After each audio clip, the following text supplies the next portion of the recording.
ወገኖች ኢትዮጵያውያን ኤርትራውያን እንዴት ናችሁ? እንዴት ከረማችሁ? እህታችሁ ወንጌላዊት ጸገነት ነኝ።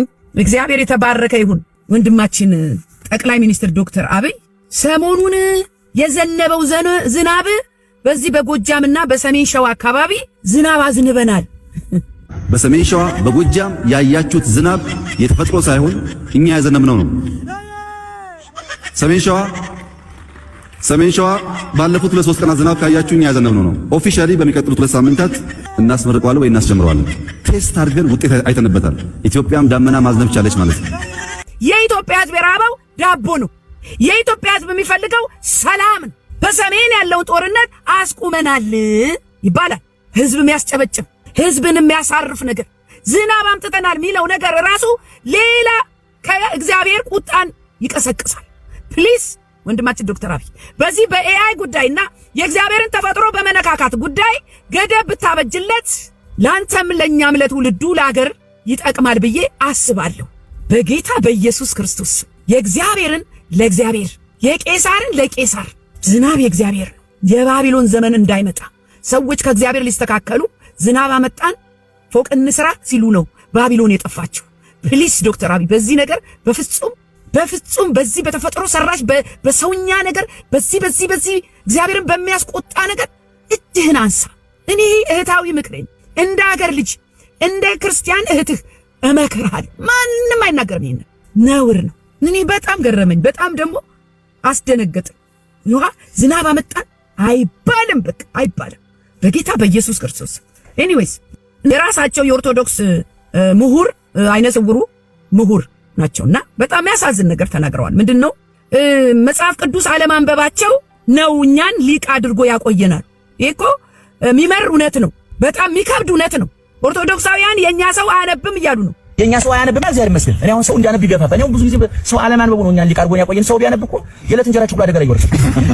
እውነት ነው። ሰው አያነብም። የኛ ሰው በጣም የሚያሳዝነኝ ስለማያነብ ጥቂት ሰዎች ይፈነጩበታል። በፖለቲካው ጥቂት ሰው ይፈነጭበታል፣ በኢኮኖሚክስ ጥቂት፣ በሃይማኖት ጥቂት ሰው ይፈነጭበታል። እያችሁ በጨለማ እንዳያዙት ለምን ሲሉ? ለሆዳቸው ሲሉ፣ ለገቢያቸው ሲሉ፣ ለዕለት እንጀራቸው ሲሉ። ወገኔ እናንተ ወጣት ኦርቶዶክሳውያን አይናችሁን ክፈቱ፣ መጽሐፍ ቅዱስ አንሱና አንብቡ። ጌታ ኢየሱስ ክርስቶስ ያበራላችኋል። ተሸውዳችኋል። ይኸው እግዚአብሔር እያናዘዛቸው ነው። የራሳችሁን ምሁሮች የተከበሩትን እያናገራቸው ነው። በሚያዝናናን ኮሜዲያን ዘበነ ልጀምርላችሁ። ኮሜዲያን ዘበነ ብየዋለሁ። መምህር ዘበነ ሳይሆን ኮሜዲያን ዘበነ ብያለሁ። ከዛ ምን አለ መሰላችሁ? እኔ በጣም የሚገርመኝ ነገር ያው በዚህ ዘመን አስቡት እንግዲህ ትውልዳቸው ወንጌል መስማት ባለበት ዘመን፣ ማምለጥ ባለበት ዘመን፣ ግራ የተጋባው የሆነ ነገር መረዳት ባለበት፣ መማር ባለበት ዘመን ተረት ያወራ ምን ይላል መሰላችሁ? ኢየሱስን እመቤታችን ነች እኮ መጀመሪያ ኤ ቢ አሌፍ ቤት እያለች እኮ ልጇን ታስተምሮ ነበር። ትምህርት ቤት ሁሉ ልከዋለች። አባትየው ዮሴፍ አስተማረ። አባትየው ዮሴፍ ያናጺው ልጅ ነው እየተባለ የሚጠራው። አባትየውን ዮሴፍ ምን ነው ረሳው? አስተማሪ እመቤታችን፣ ገላጣቢ እመቤታችን፣ ይዛ የምትንከራት እመቤታችን እናቱ ናት። የስ አባትየውስ አንተ የመጨረሻው ዘመን ሳያልቅ ዓይንህን ይክፈትልህ ጌታ ያድንህ። አንተን እንዲሁ በተረት ጌታ አይምጣ ለአንተ። በእውነት ነው የምለው እግዚአብሔር ዓይንህን ይክፈት። ይህ ለአንተ ያለኝ መልእክት በጌታ በኢየሱስ ክርስቶስ። ጩህ ወንድም ዓለም፣ ለሕዝብ ጩህ፣ ለሕፃናት ለተጎዱት ጩህ፣ ለሚያለቅሱት እናቶች ጩህ። ይህቴ ወደ እግዚአብሔር። አንቺ ቤት ካልመጣ ችግር ብለሽ ተመቻችተሽ የተኛሽ እህቴ ተነሽና ጩሂ፣ ለትውልድ ጩሂ፣ ለሀገር ጩሂ፣ በጦርነት ለሚሰቃዩት ለሚፈሰው ደም ጩህ። ብዙዎቻችን የራሳችን ጓዳ ካልተነካ፣ የራሳችን ቤት የራሳችን ኑሮ ካልተንኳኳ ተኝተን የምናድር ሰዎች አለን። እንቅልፍ ወስዶን አይገርማችሁ? አንዳንድ ጸሎት እኔ ይገርመኛል። ሁሉ ጊዜ ስለ ራስ ወደ ራስ ስጠኝ አርግልኝ፣ የልጅን ሲጨርስ ደግሞ ለእናቴ እንዲያርግልኝ፣ መኪና ሲገዛ ደግሞ ለልጄ ደግሞ ዳርልኝ። በኢየሱስ እግዚአብሔር እኮ ሳንጠይቀው የሚያከናውን ጌታ ነው። ተጨቅጭቆ ተጠይቆ አይደለም እግዚአብሔር የሚሰራው። እዚህ በሙስሊም አንደበት ኢየሱስ ሲሰበክ እውነት የገባው ሙስሊም ክርስቶስ የገባው ሙስሊም ስለ ኢየሱስ ክርስቶስ ሲመሰክርና የእስልምናን የቁርአንን እውነት ሲገልጥ ይህ ለሁላችንም ምስክርነት፣ ለራሳቸው ለሙስሊሞቹም ለኛም ደግሞ ክርስቶስን ለምናቀው ለካ የክርስቶስ ፍቅር ሲገባ እንደዚህ ነው እላለሁ እኔ። ስለዚህ ሙስሊሞች የክርስቶስ ፍቅር ሲገባቸው ሌላ ምንም አእምሯቸው ውስጥ የለም ከክርስቶስ ውጪ። ምን ያደርጋል? የአቦራ የኢንሻርት ምን ያደርጋል? ወንድሜ ኢየሱስ ነው የሚወድህ፣ እሱ አዳኝ ነው። ወደሱ ከመጣ ህይወት ታገኛለህ። አትሸወድ። ተረተረተረ ለምሳሌ ሳይ ቡኻሪ፣ ሳይ ሙስሊም፣ ጃማ ተርሚዝ፣ ሱናን አቢ ዳውድ፣ ኢብኑ ማጃ፣ አልምሽካት፣ አልመሲብ እነዚህ የሚባሉ ሙስነድ አህመድ ሐንበል የሚባሉ ሐዲሶች አሉ። ኢብን ከቲር፣ ኢብን አባስና አልጀላሊ የሚባሉ ተፍሲሮች አሉ። ነገር ግን አንድም ቦታ በእስልምና አንድም ቦታ ሰው ከሞተ ገነት ይገባል የሚል አንድም መስረጃ የለም። ሰው ከሞተ ጠቅላላ ገሃነም ይገባል። ገሃነም ላይ ተዘጋጅቶ አላህ ነጮችን ወደ ገነት ይወስዳቸዋል፣ ጥቁሮችን ወደ ገሃነም ይደርሳቸዋል። ከዛ ለነጮቹ ለአንድ 72 ሴቶችን ይለቃቸዋል። ሴቶች ደግሞ ተሰብስበው ገሃነም ይገባሉ ማለት አላህ አለ። በጣም የገረመኝ ደግሞ ነጮችን ወደ ገነት፣ ጥቁሮችን ወደ ገሃነም በኢየሱስ ስም። እናንተ እንዴት አይነት ዘረኝነት ነው ይሄ? ነምለው ሴቶቹ ብቻ ናቸው ገሃነም ይገቡት? እኔ አልገባኝም። የገባኝ በክርስቶስ ኢየሱስ ያመነ ሁሉ የዘላለም ሕይወት እንደሚያገኝና በገነት እንደሚገባ ነው።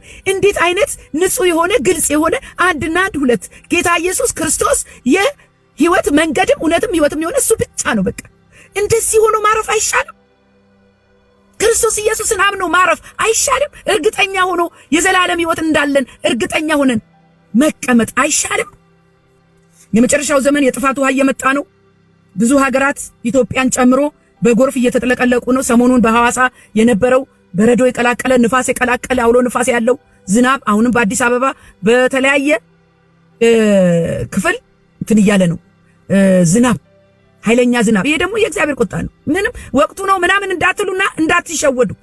በሌላው ቪዲዮ ደግሞ ብዙውን ጊዜ ስለ ኦርቶዶክስ እምነት ተከታዮች የምንናገራቸው ነገሮች የተገለጠውን እውነት እየሆነ ያለውን ቢሆንም ወደ እውነተኛው የክርስቶስ ወንጌል ወደ እግዚአብሔር ቃል እንዲመጡ ነው የምንናገረው። ለማናናቅ አይደለም፣ ለማጣጣል አይደለም። ግን ይሄ ይላል ነው፣ ቃሉን አንብቡ ነው።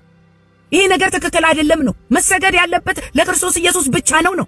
ዘፈን ማን ይሰማል? ኦርቶዶክስ። መጠጥን ማን ይጠጣ? ኦርቶዶክስ። ጭፈራን ማን ይጨፍራል? ኦርቶዶክስ። ናይት ክለብ አብዛኛው ማን ያድራል? ኦርቶዶክስ። በእኛ ምክንያት በዚህ ዘመን በጣም ብዙ ጊዜ ይሰደባል። ኦርቶዶክስ የሚለው ስም ይሰደባል። 55 ቀን ጾምን፣ አብይ ጾምን፣ ትንሣኤ ሲመጣ ቢራ ፋብሪካዎቹ እንኳን አደረሳችሁ ብለው ይቀልዱብናል። እንኳን ለብርሃነ ትንሣኤው አደረሳችሁ ብለው ቢራ ያስታውቁናል። ዘፋኞቹ ኮንሰርታቸውን ያዘጋጃሉ። አብይ ጾም ላይ ዘፈኑን ሲሰሩ ይከርማል። ልክ ከፋሲካው ጋር አልበሞቻቸውን ጨራርሰው በዚህ ስለሚለቀቅ በዚህ ሚሽን ጠብቁን ብለው ማስታወቂያ ይሰራል። አብዛኛው ክርስቲያኑ ያንን ዘፈን ይሰማል። ጭራሽ ዘፋኙን የሚናገር ሰው ድንጋይ ይወርድበታል። ማፈሪያዎች፣ በብዙ ነገር ማፈሪያዎች ነው። ዘፈን ማን ይሰማል? ኦርቶዶክስ። መጠጥን ማን ይጠጣ? ኦርቶዶክስ። ጭፈራን ማን ይጨፍራል? ኦርቶዶክስ። ናይት ክለብ አብዛኛው ማን ያድራል? ኦርቶዶክስ። ማፈሪያው።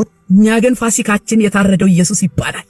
ፋሲካ ሲደርስ እኔ ትዝ የሚለኝ ጌታ በመስቀል ላይ የዋለልኝ ጌታ የታረደው በግ ጌታ ለኔ የከፈለው መስዋዕት እስከ ነፍስ መስጠት ድረስ የወደደኝ መውደድ ጌታ ኢየሱስ ክርስቶስ በመስቀል ላይ የተንጠለጠለው ትዝ ይለኛልና የበለጠ አከብረዋለሁ፣ የበለጠ ወደዋለሁ፣ የበለጠ ሰግድለታለሁ፣ የበለጠ አከብረዋለሁ። ማንን? ኢየሱስን። ጸገነት ደገፉ ብትለው አሁን ምን አገባሽ ትላላችሁ። የራሳችሁ ካህን ናቸው እንደዚህ ያሉት። ስሙ። መጠጥን ማን ይጠጣል? ኦርቶዶክስ። ጭፈራ የማን ነው? የኦርቶዶክስ። ናይት ክለብ ማን ነው የሚያድረው? ኦርቶዶክስ። የኦርቶዶክስ 55 ቀን የአብይ ጾም ጾመን ትንሣኤ ሲመጣ ቢራ ፋብሪካዎች እንኳን አደረሳችሁ ብለው በምንድን ነው የሚያስጎመጁን? በቢራ። ሃሌሉያ! ኢየሱስ ጌታ ነው። ከእውነት ጋር መቆም ጥሩ ነው። ሌላው ለወጣቶች በጣም ማስጠንቀቂያ ነው። ወጣቱ እንዴት የ666 አባል እንደሆነ በዚህ አጋጣሚ የ666 አባል የሚሆኑትም ኦርቶዶክሶች ናቸው።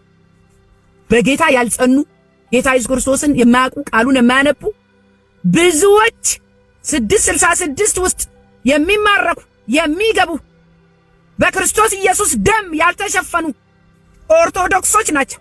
ራሳችሁን አስመልጡ። እናንተም አባቶች እውነተኛውን ንጹሕ ወንጌል ሰብካችሁ ትውልድን አስመልጡ፣ ከረኛው አገናኙ። ይሄ ልጅ የ666 አባል ነበርኩ ብሎ የ666 አባል ነበርኩኝ እኔ ማለት ነው። ያቢሽፈር ብለህ በደም ትፈርማለህ እና ቤተክርስቲያን ያለች የራሳቸው ቸርች አለ ደብረ ዘይት። ምናልባት ይሄንን ስናገር እኔን ልትናገሩኝ፣ ልታንቋሽሹኝ ወይም ደግሞ ልጠሉኝ ትችላላችሁ። ባላሰብኩትበት መንገድ በቴሌግራም የ666 አባል ነበርኩኝ እኔ ማለት ነው። በብር ነው የሚያጠምዱት።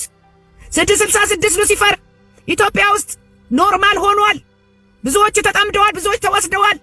ተጠንቀቁ። በተለይ ወጣቶች በችግራችሁ እየገባች ያጠምዷችኋል፣ ያጠምዷችኋል፣ ያጠምዷችኋል፣ ያጠምዷችኋል፣ ያጠምዷችኋል፣ ያጠምዷችኋል።